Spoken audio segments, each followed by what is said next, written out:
आप गुलाम समझता है जनता को, मूर्ख समझता है जनता को। मैं आसाम के समय रक्तपात हुआ, कांग्रेस के समय इतना रक्तपात हुआ। कांग्रेस की बात मत कर, तू अपनी बात कर। 11 साल से तू भी है। 11 साल में क्या हुआ? जितने आतंकी हमले पहले नहीं हुए, उससे ज्यादा आतंकी हमले आज हुए हैं। क्या कर लिया आपने? आज आप बोलते हैं कि पाकिस्तान के साथ पानी नहीं चलेगा, खून नहीं बहेगा, क्रिकेट कैसा चल सकता है?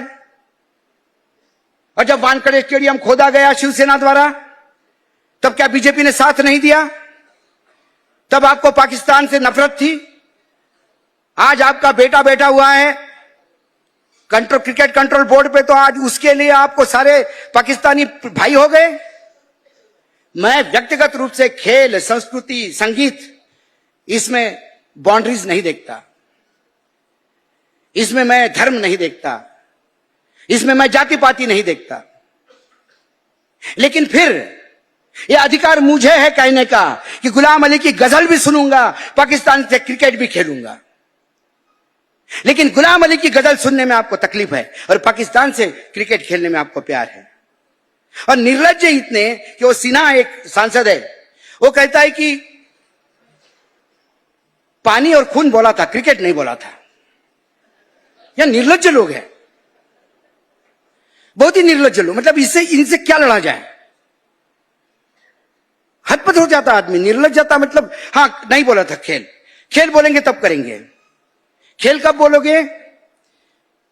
शरद पवार जी जिस दिन अध्यक्ष बन जाएंगे उस दिन खेल भी बंद कर देंगे, क्योंकि शरद पवार जी क्रिकेट में है, अभी हमारा बेटा क्रिकेट में है। तो और ये कहते कि अंतरराष्ट्रीय स्तर पे मैच हो रही तो मना नहीं करेंगे। मैं आपको याद दिलाऊं, मॉस्को में ओलंपिक थे, अमेरिका के नेतृत्व में इस विश्व के आधे देशों ने बहिष्कार किया था।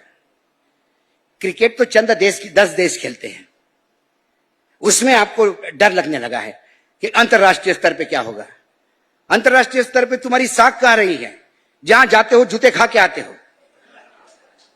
अमेरिका जाता है, वो आपको इतना बोलता है। और आज एक सुप्रिया जी, पता है आपने वो स्टेटमेंट सुना कि नहीं? एक नए राजदूत आ रहे हैं भारत में अभी, अमेरिका के।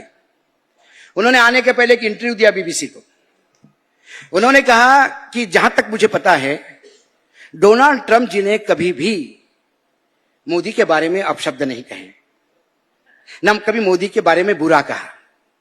हाँ, डोनाल्ड ट्रंप ने जितना भी कहा वो भारत के बारे में कहा। मतलब भारत को गाली दी, भारत को बुरा कहा, मोदी जी को बुरा नहीं कहा। तो मैं आज उस मां भारती के बेटे को पूछता हूं, आज डोनाल्ड ट्रंप का राजदूत कहता है कि उसने तुम्हारे मां को गाली दी। आज तुम्हारे में औकात है डोनाल्ड ट्रंप को पूछने की कि तूने मेरे मां को क्यों गाली दी? एक पंक्चर वाला किसी स्टेज पे जाके एक गाली देता है और आप इसको राष्ट्र की समस्या देख रहे हो। आप अपने मां के लिए मेरे मां को गाली दी, मेरे मां को गाली दी, मेरे मां को गाली दी। अरे गाली किसने दी? नरेंद्र मोदी की मां कोई इतनी सस्ती चीज है कि कोई भी आके गाली दे और उसका अपमान हो? मैं इंदौर में था। इंदौर में सर सेठ हुकुमचंद की एक किस्सा है। सर सेठ हुकुमचंद बहुत बड़े टेक्सटाइल टाइकून थे, कॉटन किंग माना जाता था। बिरला जी ने पहली जूट मिल जो शुरू की थी, उसका फाइनेंस सर सेठ हुकुमचंद ने दिया था। इंदौर में बहुत बड़ी हुकुमचंद का पैलेस बना हुआ है, कोठी, हेरिटेज प्रॉपर्टी है। तो उन्होंने हुकुमचंद मिल शुरू की। तो कोई एक वहां पे नेता खड़ा हुआ, उन्होंने बोला बोनस चाहिए। उन्होंने बोला कोई बोनस नहीं मिलेगा। तो वो टांगा लेके पूरे इंदौर में घूम रहा। हुकुमचंद सेठ दिवालिया हो गयो, हुकुमचंद सेठ दिवालिया हो गयो। तो शाम के टाइम पे सब बड़े लोग बैठने मिलने जाते थे। तो किसी ने कहा कि क्या कर रहे हो सेठ, इसके मुंह पे कुछ पैसे देके खत्म कर दो ना। पूरे शहर में बदनामी कर रहा है कि हुकुमचंद सेठ दिवालिया हो गयो, हुकुमचंद दिवालिया हो गयो। तो हुकुमचंद ने हंसते हुए कहा, अरे पागल, बिरला बोलो तो जानू। बिरला कहे हुकुमचंद दिवालिया हो गया तो उसको दिखाऊंगा मैं मेरी तिजोरी। ये अरे गहरे नत्थु ठहरे की औकात क्या है कि वो मुझे दिवालिया बोल जाए और मैं दिवालिया हो जाऊं? एक पंक्चर वाले की औकात इतनी हो गई, जो किसी राजनीतिक दल का व्यक्ति नहीं है, उसने गाली दी तो मोदी जी का मां का अपमान हुआ। और फिर मोदी जी जब गाली की बात शुरू हो गई तो पता पड़ा कि भारत देश के सबसे ज्यादा शातिर गालीबाज भाजपा में बने हुए हैं। एक एक के वीडियो सामने आए, सब चुप हो गए, उसके बाद कुछ नहीं। अभी हमारे साइबर पे हमारे मित्र ने बहुत अच्छा प्रेजेंटेशन दिया। मैं एक साइबर का किस्सा सुनाता हूं। 2 दिन पहले, क्योंकि आप सम्मेलन में व्यस्त होंगे, पता नहीं आपने देखा कि नहीं देखा, एकाएक सुबह खबर आई कि राहुल गांधी ने जो बेंगलोर के वोट चोरी को पकड़ा है, वो ब्रह्मदेश यानी म्यांमार में एक तय हुआ था, षड्यंत्र रचा गया था, और नेपाल जैसी स्थिति भारत में करने के लिए राहुल गांधी ने म्यांमार के साथ हाथ मिलाया। साहब, सुबह वो खबर आई, कोई मेटा डेटा करके चालू हो गया मामला, और धनाधन सारे चैनल लग गए कि देश निकाला कर देना चाहिए, पूरा गांधी परिवार ऐसा, ये वो। मैं ऑफिस में आया, सब ऑफिस में एक दूसरे की तरफ देख रहे, ये मेटा डेटा क्या है भाई, हम भी टेक्नोलॉजिकल सेवी है नहीं।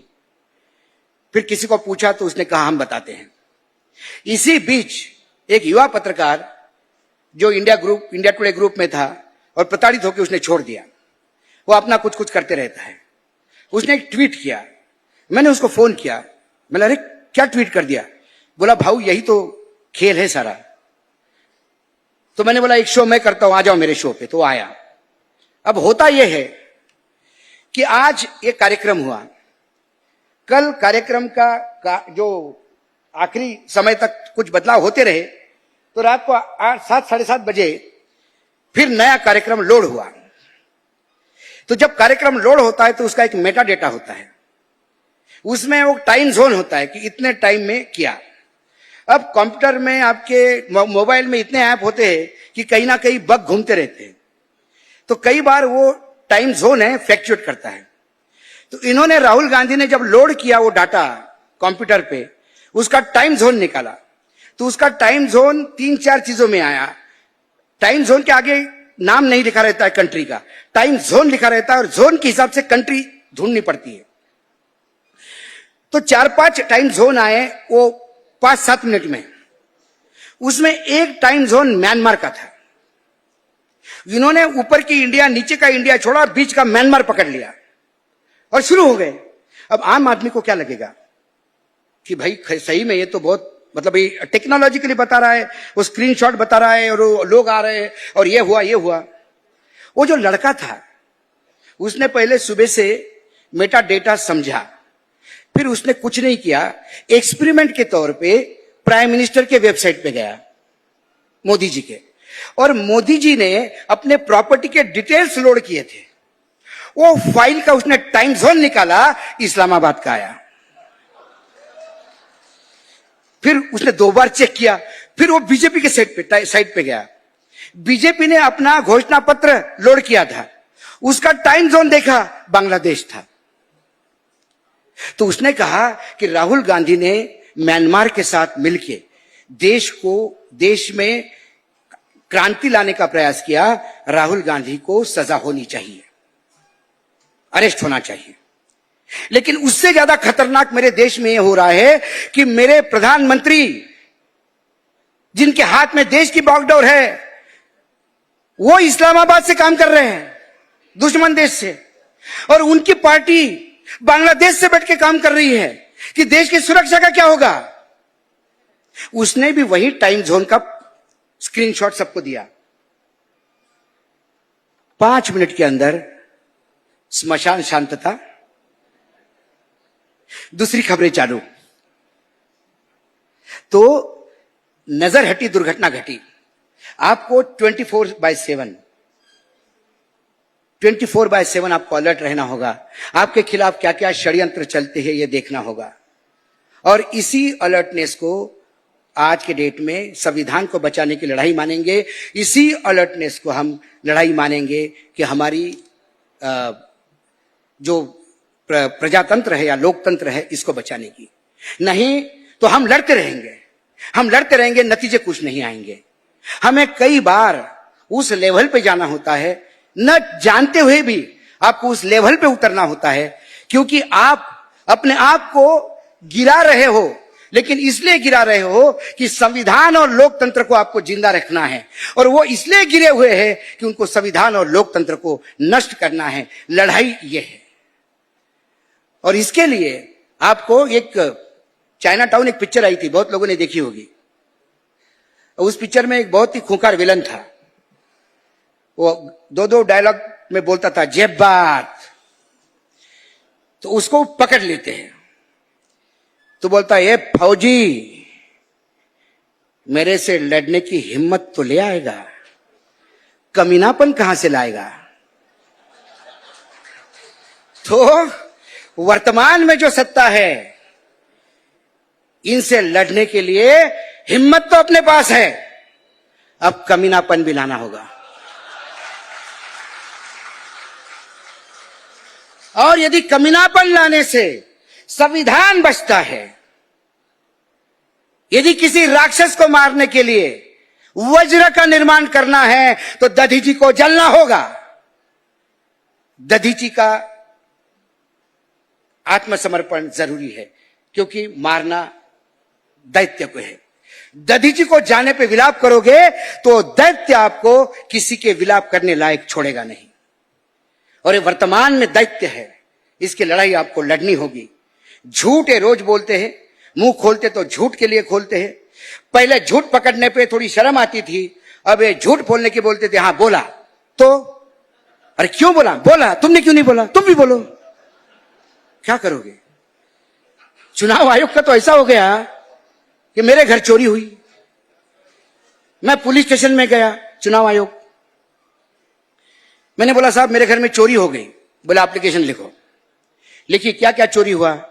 मैंने बोला 20,000 रुपए कल बैंक से निकाल के लाए थे। अरे वो है कितना? मतलब 20,000 गए। और मैंने बोला वो 2 चूड़ियां चली गई गोल्ड की, एक कंगन था वो चला गया, हाँ, और 2 अंगूठियां गई। ठीक है, ढूंढेंगे चोर को। मुझे लगा ये तो चोर को ढूंढेंगे नहीं, मैंने चोर को ढूंढा, चोर को पकड़ा, माल के साथ पकड़ा, पुलिस स्टेशन ले गया। मैंने साहब ये चोर है। बोले एफिडेविट दे दो कि ये चोर है। मैंने ये माल पकड़ा ना इसका। बोले चोर को तू लिख के दे कि तू चोर है। चोर के मैंने बोला तो बहुत मारूंगा। बोले अच्छा मैं लिख के देता हूं मैं चोर हूं। बोले साहब इसने लिख पे दिया, अब चोर है। बोले अच्छा क्या क्या माल मिला? बोले 20,000 रुपए मिले। ठीक है, और क्या मिला? 2 रिंग मिली, ओ चूड़िया भी मिली। ठीक है, कंगन में मिला, इसमें अंगूठी भी लिखी है। मैंने हाँ 1 अंगूठी मिली, आपने तो 2 लिखी थी। मैंने पता नहीं इसने 1 कहां रखी। अब वो चोर डर के मारे बोले नहीं तो मैं तो साहब जितना था सब मिल गया। हवालदार अशोक वानखड़े पे एफआईआर दर्ज करो, इसको अंदर करो। झूठी कंप्लेंट लिखी कि 2 अंगूठियां गई थी, 1 ही अंगूठी गई। मैंने ठीक है मुझे एफआईआर करो, मुझे अरेस्ट करो। बोले ये चोर का क्या? बोले चोर कितने सच्चाई से बोल रहा था कि मैंने 1 ही अंगूठी दी। बेटा तू जा, चल निकल, ये जो 20,000 है मेरे लिए छोड़ जा। क्योंकि वानखड़े ने एप्लीकेशन की तो 20,000 रुपए देने पड़े उसको। ये वर्तमान में चुनाव आयोग है। ऐसे चुनाव आयोग से अपेक्षा मत रखिएगा, न्यायपालिका से अपेक्षा मत रखिएगा। जब राजकीय दलों के प्रवक्ता न्यायाधीश बनने लगे और जब सर्वोच्च न्यायालय के भांजे भतीजे जब उच्च न्यायालय में कोर्ट में जाने लगे तो समझ जाइए यू ऐसे ही नहीं जाता। जब हमने कहा कि साठे मैडम कैसी गई, सब बगले झांकने लगे। जब वाकोड़े गया तब समझ में आ गया साठे मैडम कैसी गई। तुम्हारा एक करवा दो, एक हमारा करवा दो, दोनों मिलके एकमेकाचं सहाय्य करू अवघे धरू सुपंत, दोनही मिळून लुटतायत देशाला। त्यामुळे अपेक्षा कोणाकडनं करायची नाही, अपेक्षा स्वतःवर विश्वास ठेवा। नरेंद्र मोदीचा एकच मंत्र मी आयुष्यात नेहमी जपून ठेवतो आणि तुम्ही आयुष्यात उतरण्याचा प्रयत्न केला, तुम्ही सगळे उतरवा। आत्मनिर्भर रहो, आत्मनिर्भर भरो, मेरे भरोसे मत रहो। तो हर एक को आत्मनिर्भर होना है, किसानों को आत्मनिर्भर होना है, यहाँ बेरोजगारों को आत्मनिर्भर होना है, नेताओं को आत्मनिर्भर होना है, उम्मीदवारों को आत्मनिर्भर होना है, सबको आत्मनिर्भर होना है। चुनाव आयोग के भरोसे मत रखो, कंप्लेंट की तो भरोसे मत रखो। अभी यहाँ पे खाना खाते समय मुझे 4 लोग आ गए, हमने सब कंप्लेंट की। आपका पनवेल का केस तो इतना अच्छा है कि उसने कंप्लेंट की, कुछ नहीं हुआ, वो हाईकोर्ट गया, हाईकोर्ट ने कहा कि साहब एक्शन लो। उसके बाद इन्होंने कहा कि अब तो शुरू हो गया सब प्रोसेस, अब तो ये जो फ्रॉड मतदाता सूची है इसी पे लोकसभा होगी या विधानसभा होगी, और उसी पे विधानसभा होगी। और 75,000 का मतदान था, विधानसभा में 2-2, 4-4 हजार में खेल हो जाते हैं और वो पूरा क्लियर हो गया। तो ये ऐसा हर जगह हो गया। नाउम्मीद मत होइए, नाउम्मीद मत होइए, लड़ना है निरंतर। यदि इंसान हो तो लड़ना सीखिए। बहुत दिन तक हमने भी सत्ता भोगी, आपने भी सत्ता भोगी। हमने तो क्या भोगी, हम तो एक ही साइड पे है। जब आप सत्ता में आते हैं तब भी हम गाली खाते हैं, जब वो सत्ता में आते हैं तब भी गाली खाते हैं। लेकिन हमको बुरा नहीं लगता, क्योंकि पत्रकारों का काम ही है जनता की समस्याओं को शब्द देना, और सरकार कुछ गलत करे तो उसको उजागर करना। ये हर एक का काम है। सत्ता पक्ष हमको कैसा लेता है, एक क्रिटिक के तौर पे देता है कि दुश्मन के तौर पे लेता है, ये सत्ता पक्ष पे होता है। कोई क्रिटिक के तौर पे लेता है, कोई दुश्मन के तौर पे लेता है। दुश्मनी भी सराखों पे, उसके भी सराखों पे, क्योंकि हम डरते नहीं। हमने एक कोई हमारे घर में पीले चावल तो लेके नहीं आया था पत्रकार बनो करके। I became a journalist by choice, और यदि मैं चॉइस से हूं तो मैं ये हूं। अब थोड़ा हम ये बात करेंगे कि पिछले लोकसभा में इतना भयानक बुरी तरह से हारने के बाद फिर सत्ता में कैसे आए। मैं जानता हूं कि मशीनों ने खेल किया है, मैं जानता हूं कि मतदाता सूची में गड़बड़ हुई, लेकिन सभी राजनीतिक दलों को, जिसमें राष्ट्रवादी कांग्रेस पार्टी भी है, थोड़ा आत्ममंथन करने की जरूरत है। कई उम्मीदवार आपके ऐसे थे कि जिसका डिपॉजिट जब्त होना था, ये उम्मीदवार घोषित होने के बाद भी पता पड़ा, उस उम्मीदवार को टिकट किसने दिया, ये सोचने की बात है। आपको यह भी देखना होगा कि जवाबदेही तय करनी होगी। जो भी अध्यक्ष होंगे, भी आप अध्यक्ष है, जवाबदेही तय करनी होगी।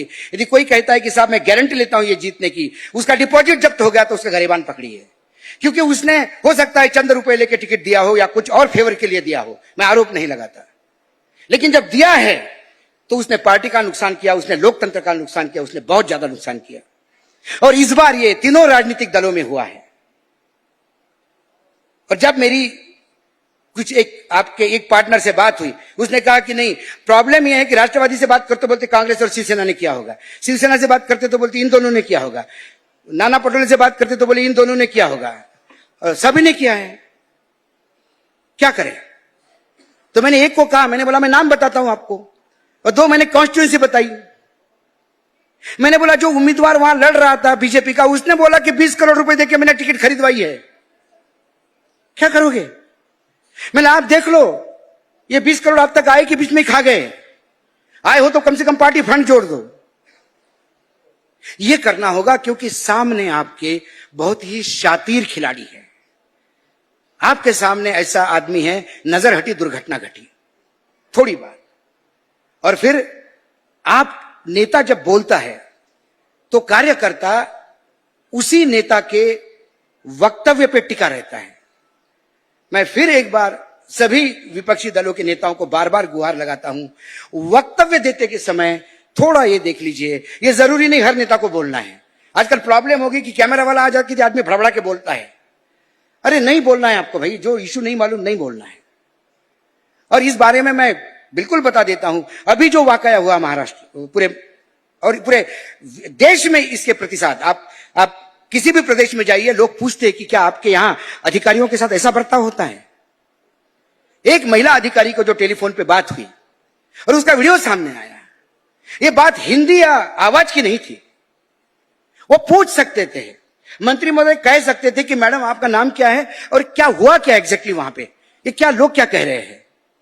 वो मैडम कहती कि सर ये मुरुम की चोरी हो रही थी, मैंने पकड़ी, तहसीलदार का मेरे को प्रॉब्लम है। अच्छा मैं तहसीलदार से बात करता हूं। आप कैसे कह सकते हो कि छोड़ दो उसको। ये महाराष्ट्र की कल्चर नहीं थी। क्या महाराष्ट्र को बिहार बनाओगे। एक धुलिया काफी नहीं है हमारे पास, सॉरी बीड़, एक बीड़ काफी नहीं है, पूरे महाराष्ट्र का बीड़ बनाओगे। कुछ जगह पे वक्तव्य मत दीजिए और चद्दर डालने का प्रयास मत करिए, इसलिए आपका कार्यकर्ता कंफ्यूज हो जाता है। और जनमानस में आपकी एक पहचान है। आज राष्ट्रवादी को कोई पहचानता होगा तो माफ कीजिएगा, यदि किसी को बुरा लगे तो बिल्कुल मुझे गाली दीजिए, अगली बार बुलाइए मत। यदि राष्ट्रवादी की आज पहचान है पूरे महाराष्ट्र में और पूरे देश में, तो सिर्फ एक आदमी की वजह से, शरद पवार।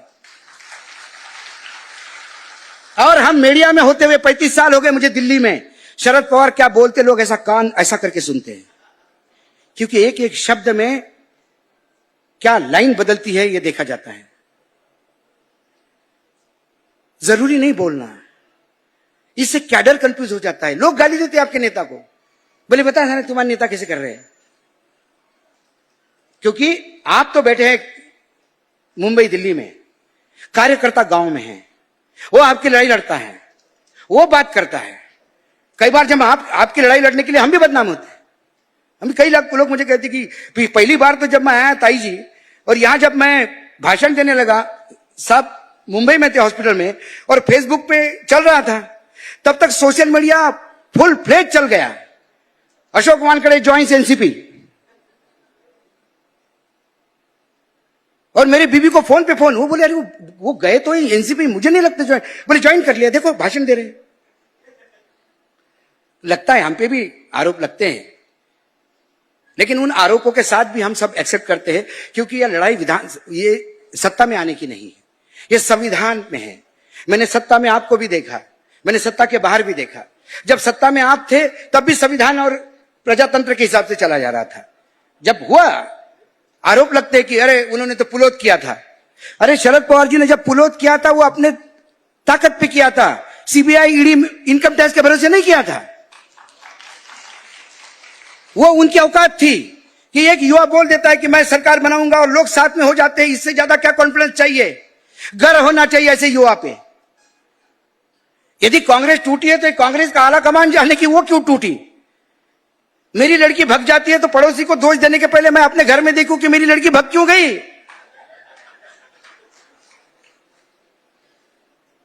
तो आपको आकलन वैसा करना होगा, आपको वो देखना होगा।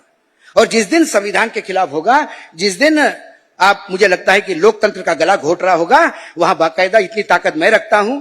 और बाकी जगह तो पता नहीं मुझे सुनेंगे कि नहीं सुनेंगे, लेकिन मैं इतना गारंटी के साथ कहता हूं कि मैंने बोला यदि अपॉइंटमेंट मांगा, साहब आप कहां हैं, मैं मिलना चाहता हूं, मुझे बहुत कुछ कहना है, तो बोलेंगे आइए, और मेरे को सुनेंगे, ये नहीं बोलेंगे चल निकल जा मेरे घर से। मैं जानता हूं मैंने साहब के बारे में क्या क्या बोला। यदि पुराने यूट्यूब पे जाके बैठोगे तो शायद आप मुझे यहां से बाहर भी जाने नहीं दोगे। लेकिन उसके बावजूद उन्होंने चाहा कि ये पॉलिटिकल स्टेटमेंट था, एक एनालिसिस होने के नाते मैं जो देख सकता हूं वो देख सकता हूं। आज मैं थोड़ा व्यक्तिगत भी बोल रहा हूं, इमोशनल होकर भी बोल रहा हूं, क्योंकि एक मैं बहुत कम लोगों के चरण छूता हूं। मैं सुमित्रा महाजन के चरण छूता हूं, वो मुझे मां जैसी है, बहुत कम लोगों के। उसके बाद यदि मैं इन साहब के चरण छूता हूं, मैं पब्लिकली बोलता हूं, तो इसलिए नहीं चरण छूता कि मुझे कोई राज्यसभा चाहिए, लोकसभा चाहिए। वो ऑफर बहुत पहले से कई लोगों ने दिया है। सवाल राज्यसभा लोकसभा का नहीं है, सवाल है, आज मैं अपने ऑफिस में कहता हूं कि क्यों यार कितने वीडियो करवाओगे, अब मैं 60 साल का हो गया हूं। जब मैं ये कहता हूं तो मेरे जो एडिटर है चित्रांश, उसने मुझे कहा आप जिनको गुरु मानते हो उनकी उम्र देखो, उनकी स्थिति देखो। आज रात को थोड़ा काम किया तो सुबह उठने में देर हो जाती है, आज भी सुबह 7 बजे तैयार होता है ये 80 साल का युवा। आज मेरे लिए रोल मॉडल है। मैं उनकी उम्र में क्या कर पाऊंगा, कि व्हील चेयर पे रहूंगा कि नहीं पता नहीं, लेकिन जब जब इनको देखता हूं 2 वीडियो और करता हूं। यह ताकत मुझ में आती है, इसलिए मैं इस आयोजन में भी आता हूं। मैं 2 दिन लगते हैं यहाँ पे। एक बार शिरडी विरडी तो ऐसा है कि 23 सुबह आओ शाम को जाओ। यहाँ पे संडे मंडे को फ्लाइट नहीं, इसलिए सैटरडे को आना पड़ा, और कल जाने के लिए मुझे मुंबई से जाना पड़ेगा। इतना टाइम, लेकिन मैं जाऊंगा क्योंकि मुझे फिर दर्शन होंगे, क्योंकि मेरा महाकुंभ तो यह है जिनसे कुछ सीखे वो महाकुंभ है। क्या जाते हो रामायण, क्या अयोध्या जाते हो और क्या काशी जाते हो, कोई नहीं वहां पे। मैं अयोध्या जाता हूं, मैं राम के दर्शन करने नहीं जाता, क्योंकि अयोध्या में राम है ही नहीं। मेरा राम ऐसे फ्रॉड लोगों के बीच में होता नहीं। जो राम को एटीएम समझते हो, राम वहां कहां। जो आंबेडकर के एटीएम समझते हो, आंबेडकर कहां। आप उस जगह पे जाइए जहां आपको लगता है कि इसको मैं रोल मॉडल मानूं। मैं स्ट्रगल, पेशेंस, इतनी बड़ी हार आने के बाद तो लोग हार्ट अटैक से चले जाते हैं। इसके बावजूद यहां आप सब यदि यहां बैठे हो और दिल पे हाथ रख के कहो कि आज सब लोग यदि पूरे उत्साह के साथ लगातार चुनाव हारने के बाद भी लगे हुए हो, इतना कुछ हुआ पार्टी के साथ, इसलिए भी साथ हो क्योंकि सिर्फ एक आदमी सामने है, सबका एक विश्वास है कि ये है तो नैया पार लगेगी। तो ऐसा ही विश्वास उनमें बनाए रखिए, ऐसे ही आप काम करते रहिएगा, ऐसा ही साहब को साथ देते रहिएगा। ये यज्ञ है, ये लड़ाई है संविधान बचाने की, लोकतंत्र बचाने की। सत्ता में आए जाए, मैं फिर दोहराता हूं, मैं जितने चीफ मिनिस्टर को जानता हूं उनमें से एक ऐसा भी नहीं है। मैं डबल इंजन के भी चीफ मिनिस्टर को बहुत अच्छी तरह से जानता हूं, खूब खाना खिलाते हैं मेरे साथ, खूब गुजरातियों को गाली देते बैठ के। तो वो सभी लोग एक इंसान की इज्जत करते हैं, शरद पवार। आपके महाराष्ट्र के शरद पवार बहुत क्या इंसान है। तो गर्व होता है आदमी को, यदि जिस आदमी ने पूरे भारतवर्ष पे अपना परचम फैलाया हो। वो इसलिए नहीं फैलाया कि वो शरद पवार है, इसलिए नहीं कि उन्होंने हर चुनाव में बोला कि अरे आजा वानखड़े तू ये 2 करोड़ रुपए ले ले, चल तू मेरे लिए बोल। ऐसा नहीं है। पैसे से नहीं कुछ होता। पैसे से कुछ होता तो अडानी अंबानी दोनों चुनाव लड़ लेते, और ये दोनों चुनाव लड़ लेंगे तो डिपॉजिट जब्त हो जाएगा। एक एस्कॉर्ट के मालिक थे, उन्होंने चुनाव लड़ा था, याद होगा सर आपको, फरीदाबाद से। डिपॉजिट जब्त हो गया बेचारे का, और उसने फरीदाबाद में इतनी फैक्ट्री, इतने लोगों को नौकरी लगाई, जॉब दिया। क्योंकि नेता का काम नेता का होता है, उद्योगपति का काम उद्योगपति का, पत्रकार का काम पत्रकार का। जिस दिन पत्रकार नेता बनना रहेगा, ना वो पत्रकार रहता ना नेता बनता है, ये बात मैं जान। और जिस दिन नेता धंधेबाज बनेगा तो वो दलाली रहता है, फिर नेता बन नहीं सकता। आप भले ही उसके ऊपर तगमा लगा दो कि ये बहुत बड़े नेता है, ये हमारे इतने सीटें आने जाने पे छोड़ दीजिए। इस देश में तो फूलन देवी भी चुनाव जीती है, और फूलन देवी के छोड़िए, कम से कम वो एक दलित समाज की थी, लोगों ने वोट दिए होंगे। मध्य प्रदेश के कटनी में एक तृतीय पंथी चुनाव जीत गया था। तो चुनाव जीतने के मायने ये नहीं है कि आप जनमानस पे राज कर रहे हैं। चुनाव यदि जुगाड़ हो गया है तो ये जुगाड़ू है, और हम जुगाड़ू नहीं है। हमको सीधे रास्ते से जाना है, लड़ना है। इसलिए आप सभी लोग लगे रहिएगा। अभी पंचायत के चुनाव हैं, जिला परिषद के चुनाव होंगे, साथ दीजिए एक दूसरे को, और जो चुनाव जीतता होगा उसका साथ दीजिएगा। किसी को हराने के लिए मत कुछ करिएगा। और नेता लोग भी जिनके हाथ में कमान है, थोड़ा पार्टी का सोचिएगा। पार्टी बहुत कुछ देगी आपको, एक बार सत्ता को तो आने दे। टिकट ब्लैक में मत बेचो, टिकट सीधे बेचो, जाने दो। लोग पिक्चर अच्छी होगी तो बार बार आएंगे, ये मेरा कहना है। यदि किसी को बुरा लग गया होगा, यदि कुछ, आज हमारे मित्र है मुस्लिम भाई, इसने क्या बढ़िया बात कही, और मैं आज कुछ चीजें मेरे लिए नई थी, आज मैं वो धरोहर लेके जा रहा हूं। उन्होंने भी बहुत कविता सुनी। आज एक श्री कृष्ण राउत है, डॉक्टर श्री कृष्ण राउत बहुत अच्छे कवि है, उनकी कुछ लाइनें हैं, मैं आज वो पढ़ के मेरा ये समाप्त करता हूं। और ये जो लाइनें हैं, मैं ये लाइनें आज शरद पवार जी को समर्पित करता हूं। ये लाइनें उनके लिए है, और इस लाइनों से एक आप कुछ बोध लेके जाएंगे तो ये लाइनें यदि आपकी प्रार्थना बन गई जीवन की, तो जीवन में कभी पीछे मुड़ के नहीं रहोगे। दुःख माझे देव झाले शब्द झाली प्रार्थना, दुःख माझे देव झाले शब्द झाले प्रार्थना, आरती मी जी गात आहे तीच माझी वेदना, मी पुजारी माणसांचा दुःखितांचा भक्त मी, आंधळ्यांना वाट दावी तीच माझी अर्चना, दुःख माझे देव झाले शब्द माझी प्रार्थना। आज इन्हीं शब्दों के साथ मैं एक बार फिर अपने वाणी को विराम देता हूं। आप लोगों ने मुझे बुलाया, आप लोगों ने मुझे सहा, आप लोगों ने मुझे झेला, इसके लिए आपको धन्यवाद। जिन जिन लोगों को बुरा लग गया होगा, खुल के गाली दीजिएगा दिल पे। मैं नरेंद्र मोदी तो नहीं हूं कि गाली खाने से मेरा प्रोटीन बढ़ता है, लेकिन हाँ, गाली खाने से मैं अपने आप को थोड़ा सा अगली बार कंट्रोल करूंगा। और जो अच्छा हो गया होगा तो आयोजक मेरे मित्र है, बहुत दिनों से मेरे पीछे लगे हुए थे, आए कि नहीं, टिकट हुआ कि नहीं, ये सारी बातों के लिए इन सभी को धन्यवाद। धन्यवाद एक बार। जय हिंद, जय महाराष्ट्र। हमारे चैनल के साथ जुड़ने के लिए सब्सक्राइब करें और बेल नोटिफिकेशन दबाना ना भूलें।